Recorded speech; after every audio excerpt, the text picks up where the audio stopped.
नमस्कार, मी सुरेश चिरडे. आपण पाहतात महाराष्ट्र 24 न्यूज. जनसेवा व विकास कामे करण्याकरिता आशीर्वाद द्या. आरंभी येथील विराट सभेत संजय राठोड यांचे आवाहन. संपूर्ण आरंभी गावात दिव्यांची आरास लावून गावकऱ्यांनी केले संजय राठोड यांचे स्वागत. दिग्रस विधानसभा मतदारसंघाचे महायुतीचे उमेदवार संजय दुलीचंद राठोड यांच्या प्रचारार्थ आरंभी येथे खुद्द संजय राठोड यांची प्रचंड जाहीर सभा झाली.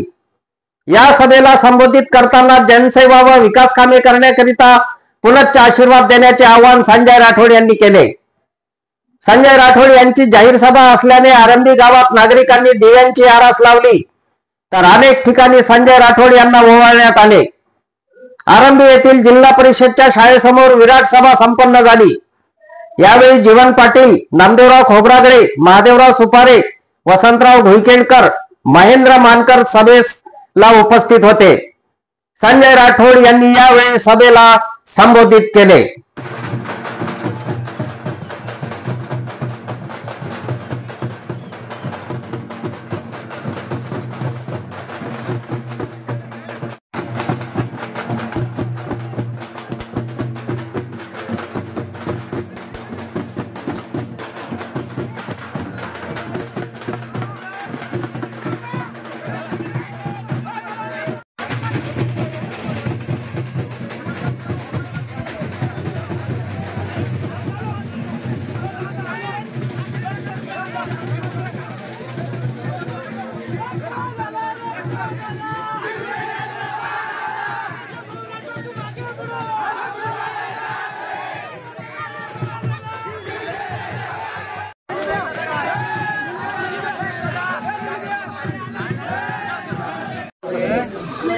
या मतदारसंघामध्ये धनुष्यबाण घेऊन मी उभा आहे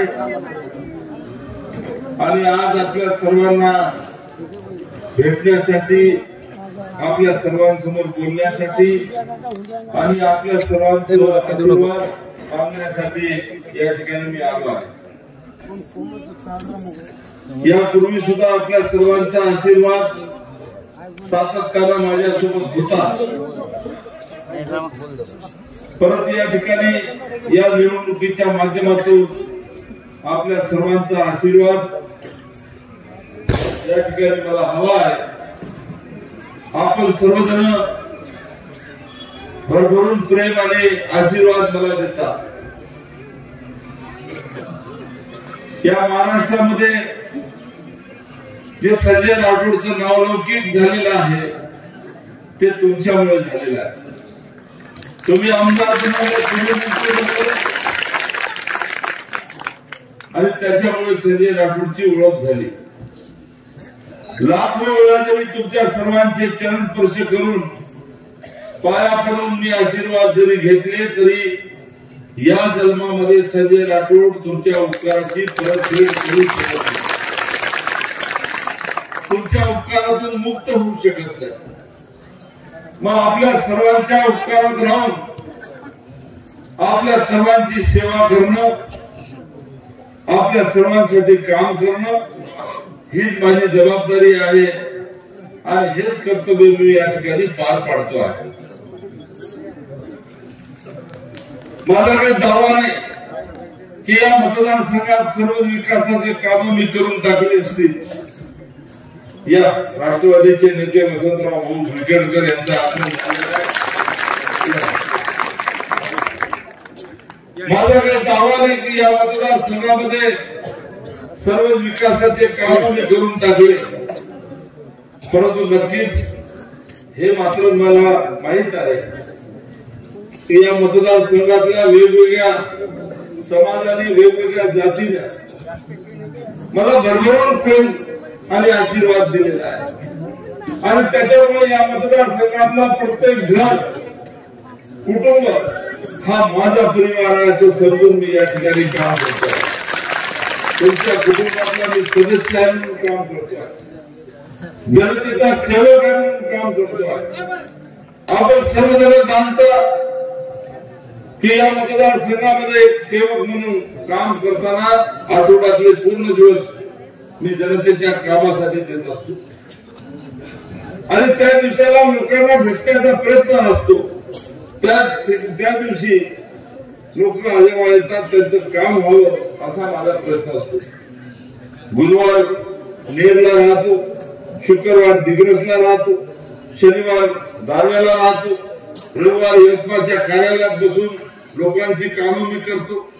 आणि मग सोमवार मंगळवार बुधवार सुद्धा तुमच्या सर्वांची कामं आणि विकासाची कामं घेऊन तुम्ही जो आशीर्वाद देऊन मला आमदार बनवलं, मंत्री झालो, मंत्री म्हणून तिथे सुद्धा मंत्रालयात राहून काम करण्याचा मी प्रयत्न करतो. साधारण राजकारणामध्ये आपण पाहतो की तोंड पाहून कामं केले जाते, जात पाहून कामं केले जाते. माणूस किती वजनदार आहे, किती मोलाचा आहे, किती मागणी याचे लोक आहेत हे सर्व तपासून ते सूत्र घेऊन कामं केले जाते. परंतु संजय राठोडने असा फॉर्म्युला कधी केला नाही. मी जेव्हा भेटतो तेव्हा माणूस कोणत्या जातीचा, कोणत्या धर्माचा, कोणत्या पंथाचा, कोणत्या समाजाचा हे मी कधी पाहिलं नाही. तो छोटा आहे का मोठा आहे, श्रीमंत आहे का गरीब आहे हे कधी पाहिलं नाही. एखादा माणूस 4 चाकाच्या गाडी सुद्धा माझ्याकडे काम घेऊन आला त्याचं मी तेवढ्याच प्रामाणिकतेनं काम करतो. आणि एखादा माणूस गाडी बशी चालवणारा जरी आला तर त्याचं सुद्धा काम तेवढ्याच. आणि अशा पद्धतीनं काम करून खऱ्या अर्थानं 80% समाजकारण आणि 20% राजकारण हे मंत्र वंदनीय बाळासाहेब ठाकरेंचे होते. आणि त्यानुसार खऱ्या अर्थानं समाजाची सेवा करायची, समाजाची बांधिलकी त्या सेवेमध्ये असते. आणि हीच भूमिका सातत्याने मी घेत असतो. आपण सर्वजण जाणतात की जेव्हा मी आमदारी नव्हतो, कॉलेजचं शिक्षण पूर्ण झालं त्यावेळेस समाजसेवेचं व्रत घेऊन मला काम करायचं होतं. तुकडोजी महाराज म्हणायचे, माझं माणूस द्या, माझं माणूस द्या.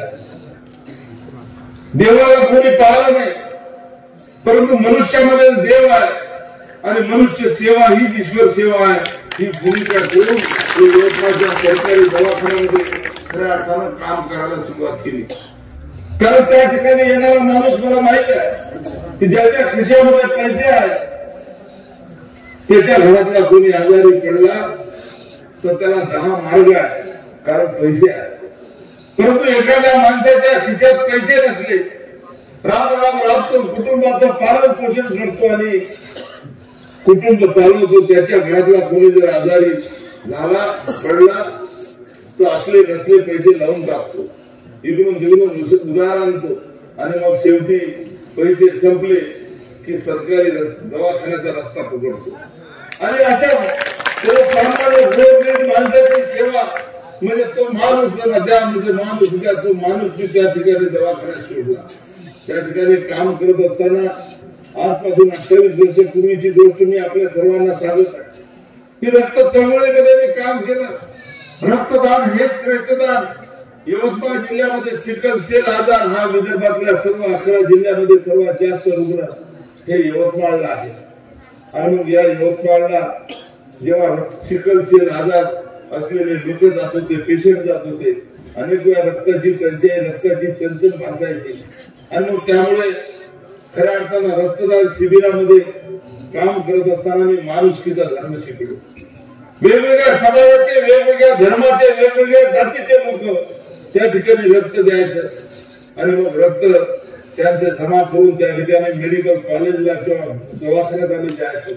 तेव्हा रक्ताचा रंग हा सर्वांचा लालच होता, त्याच्यात काही फरक नव्हता. मला आजपर्यंत एकही असा पेशंट दिसला नाही की जो दवाखान्यामध्ये भरती आहे आणि त्याला रक्ताची गरज आहे, डॉक्टर त्याला रक्त लावून राहिला आणि मग रक्त लावताना तो पेशंट कधी डॉक्टरला विचारत नाही की डॉक्टर साहेब मला जे तुम्ही रक्त देऊन राहिले ते कोणत्या समाजाचा आहे, कोणत्या जातीचा आहे, माझ्या जातीचा मला त्या अंगाच्या असं कोणी विचारत नाही. आणि म्हणून जाती पातीच्या पलीकडे माणुसकीचा धर्म हा सुद्धा या ठिकाणी आहे आणि हाच माणुसकीचा धर्म घेऊन राजकारणामध्ये या ठिकाणी मी काम करायला आलो. आज आपल्या सर्वांना सांगताना मी एवढंच म्हणणार आहे, मधल्या काळामध्ये कोरोना होता. कोरोनाच्या काळामध्ये आपण सर्वजण पाहत होतो की अतिशय वाईट परिस्थिती, भयभीत परिस्थिती होती. या कोरोनामुळे सुद्धा, कोरोनाच्या काळामध्ये सुद्धा अनेक लोक घरामध्ये होते, लोक भीत होते, परंतु ज्यांना कोरोना झाला ते लोक जेव्हा त्या कोरोनाच्या वार्डात जायचे, तिथे भीती वाटायची, नर्स जायच्या नाही, डॉक्टर जायच्या नाही. भारत सरकारने सुद्धा म्हटलं होतं की कोणी आतमध्ये जाऊ नका. मग अशा वेळेस त्या ठिकाणी लोकांना हिंमत देण्यासाठी आमचे नामदेवरावजी काका खोबराकडे आहेत, ते सुद्धा कोरोना त्यांना झाला होता. आणि त्यांनी मला अक्षरशः त्यांच्या डोळ्यात पाणी आणि रडून त्यांनी सांगितलं, संजय आतमध्ये कोणी दिसत नाही. त्यावेळेस मी ठरवलं की कोरोनाच्या वार्डात जायचं आणि त्या दिवसापासून मी जायला सकाळी आणि सायंकाळी सुरू केलं. मग मी गेल्यानंतर डॉक्टर नर्सेस तर सर्व आले, परंतु या ठिकाणी कोरोनामुळे जे जे लोक मृत्यू झाले, तुम्हाला सर्वांना माहिती आहे, कोरोनामुळे मृत्यू झाल्यानंतर त्यांचं प्रेत गावाला आणण्याची बंदी होती. तिथे जे काही करायचं आहे, जिथे मृत्यू झाला तिथे विल्हेवाट लावा. आणि मग नातेवाईक फक्त दोन खूपच फोर्स केला तर 4 लोकांना प्रवेश होता, तिथं परवानगी द्यायची जिल्हाधिकारी अंत्यविधी करायसाठी. अनेक लोक यायचे, अंत्यविधी व्हायची, पण अनेक लोकांचं त्या ठिकाणी कोणी यायला तयार राहत नाही. मग त्यावेळेस कोणाचा मुलगा म्हणून, कोणाचा भाऊ म्हणून त्या ठिकाणी अंत्यविधी करायला हा संजय राठोड समोर राहायचा. खऱ्या अर्थानं आपल्या सर्वांना माहितच आहे, जे अडकलेले लोक होते बाहेर कामासाठी गेले, त्यांचे काम धंदे बंद झाले आणि काम धंदे बंद, खायचे वांदे झाले. मग अशा सर्व लोकांना वेगवेगळ्या पद्धतीची मी मदत केली.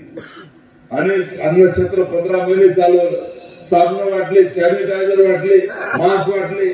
आणि याच्यासोबत आपल्या सर्वांना माहित असेल ऑक्सिजन कन्सेंटर आणि ऑक्सिजन ऑक्सिमीटर, अशा पद्धतीने ज्याचं स्कोर छातीमध्ये भरून आला आणि जास्त ते वाढत चालला तर दम चालला जायचा.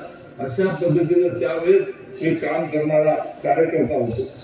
आपण सर तेव्हा कोणती निवडणूक नव्हती, तेव्हा काही मतं मागायचे नव्हते, परंतु समाजसेवेचं व्रत घेऊन काम करणारा कार्यकर्ता म्हणून संजय राठोड त्यावेळेस लोकांसाठी मैदानात होता. आज आपल्या सर्वांना माहित आहे की मी जेव्हा आमदार आणि मंत्री म्हणून काम करतो, माझं सामाजिक कामावर जास्त भर असते. तुम्हाला सर्वांना माहित आहे की दर 4 महिन्याला आरोग्य कॅम्प मी घेत असतो, लोकांना आवाहन करत असतो, औषधी गोळ्या देतो, यवतमाळ किंवा भावंगी मेघे किंवा मुंबईपर्यंत लोकांना मदत करतो. दर वर्षाला एकदा डोळे तपासणी शिबिर घेतो, डोळे तपासतो, चष्मे वाटप करतो. ज्यांचे डोळ्याचे ऑपरेशन करायचे आहेत त्यांना तात्यासाहेब लहाने, जे पद्मश्री डॉक्टर आहेत मोठे, ज्यांनी हजारो लाखो ऑपरेशन केलेले आहेत, त्यांच्या हाताने यवतमाळला दर 23 जानेवारी आणि सुभाषचंद्र बोस आणि बाळासाहेब ठाकरेंची जयंती असते, त्या दिवसापासून आम्ही डोळ्याचे ऑपरेशन सुद्धा करून देतो. दरवर्षी 2000-2500 ऑपरेशन होतात. अशा पद्धतीचे अनेक कार्यक्रम, दिव्यांग बांधव, अपंग बांधवांना मदत असेल, त्यांना साहित्य वाटप असेल किंवा अनेक आमचे लहान लहान मुलं असेल त्यांना वया वाटप करतो. मी या मतदारसंघात काम करत असताना माझ्या हातातून कसं चांगलं होईल हा प्रयत्न सातत्यानं केलेला आहे. कारण मला तुमच्यामुळे हा आशीर्वाद तुम्ही दिल्यामुळे मला जो अधिकार मिळालेला आहे आणि त्या अधिकाराचा खऱ्या अर्थानं वापर हा चांगल्यासाठी मी करत असतो. मी आमदार आहे, मंत्री आहे, एका फोन चांगलं होऊ शकते, एका फोन वाईट सुद्धा होते, परंतु 10 वेळा मी विचार करतो की माझ्या फोन चांगलं झालं पाहिजे. माझं मी कोणाचं चांगलं करू शकलो नाही तर मी कोणाचं वाईट करायला नको, हा प्रयत्न सातत्यानं माझा राहिलेला आहे. आणि म्हणून या मतदारसंघामध्ये 18 पगड जातीचे लोक आज माझ्यासोबत आहेत. तुम्ही पाहता की या मतदारसंघामध्ये जुन्या गोविंदांना सर्वजण आनंदानं राहिले पाहिजे, विकासाचं राजकारण केलं पाहिजे आणि हीच भूमिका सातत्यानं मी राबवत आहे. आणि आज आपल्या सर्वांना सांगताना मी एवढंच म्हणणार आहे की पूज्य डॉक्टर बाबासाहेब आंबेडकरांनी संविधानामध्ये आपल्याला मतदानाचा अधिकार दिलेला आहे, तो समान दिलेला आहे. मत करताना, मत मागणं आमचं तो कर्तव्य आहे, आम्ही तो उमेदवार आहोत, पण मत कोणाला द्यायची, कशासाठी द्यायची, काय होणार आहे याचा विचार तुम्हाला करायचा. तुमचं मत हे समान आहे. मोठ्यातल्या मोठ्या माणसाचं मत आणि गरीबातल्या गरीब माणसाचं मत हे सारखं आहे. मग मत देताना कोणाला द्यायची, कशासाठी द्यायची, काय होणार आहे. आता तर निवडणूक आहे, आम्ही नेहमीच सांगतो आम्ही उमेदवार, आता तो सर्वांची हजेरी होऊन झाली, उमेदवार भरपूर आहे, उमेदवार हजेरी करतात, उमेदवार तुमच्या गाडीला हात लावतात. आता तर आम्ही हातही जोडतो, पायही पडतो, पाय चेपून द्या म्हणलं 20 तारखेपर्यंत तर पाय चेपून देतो.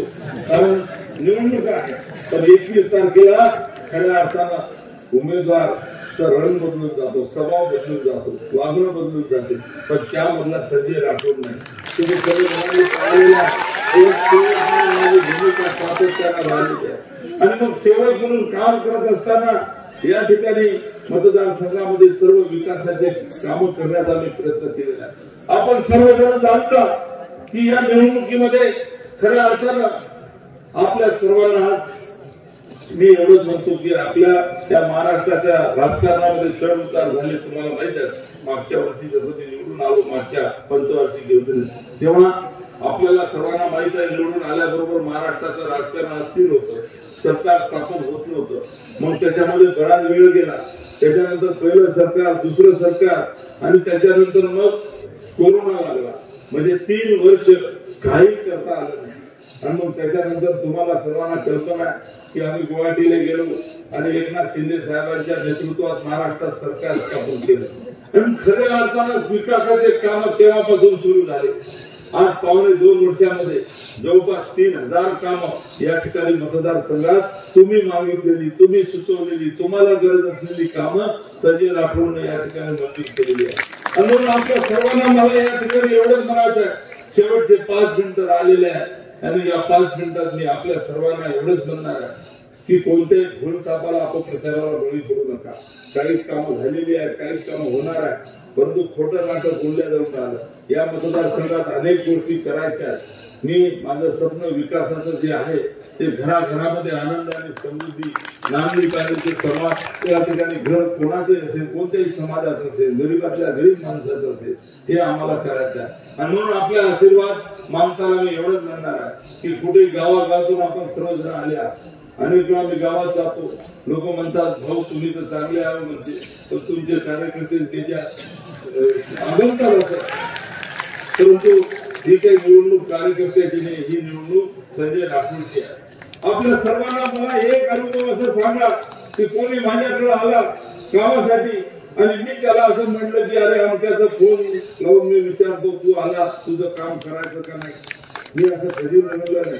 माझ्याकडे आलेल्या माणसाला मी कधी कोणाला घेऊन ये, आमच्याला घेऊन ये, आमच्याचा फोन येऊ दे, त्याला आणल्याशिवाय तुझं काम मी करणार नाही हे माझ्या तोंडातून कधी कोणीतरी एखाद्यानं उभं राहून सांगा, कधीच माझ्या तोंडातून हे निघत नाही. आणि म्हणून एखाद्यावर तुम्ही नाराज असाल तर त्याची खऱ्या अर्थानं शिक्षा मला देऊ नका. आपण सर्वजण या ठिकाणी मला मनापासून प्रेम करता हे मला माहित आहे. आणि म्हणून आपल्या सर्वांना मी कळकळीची विनंती करणार आहे की येणाऱ्या 20 तारखेला धनुष्यबाण हे माझं चिन्ह आहे. धनुष्यबाण चिन्हासमोर बटन दाबून या ठिकाणी मला विजयी करा आणि आपल्या सर्वांची सेवा करण्याची संधी द्या. या ठिकाणी मी एवढंच आपल्या सर्वांना विनंती करतो आणि गाणं वाजले म्हणून मी या ठिकाणी माझं भाषण संपवतो. जय हिंद. अफजल खान, ऋषिकेश हिरासह मी सुरेश चिरडे, महाराष्ट्र 24 न्यूज दिग्रस, यवतमाळ. आमच्या पुढील बातम्याचे अपडेट पाहण्याकरिता आताच आमच्या चॅनलला सबस्क्राईब करा व बेल आयकॉनवरती क्लिक करा. धन्यवाद.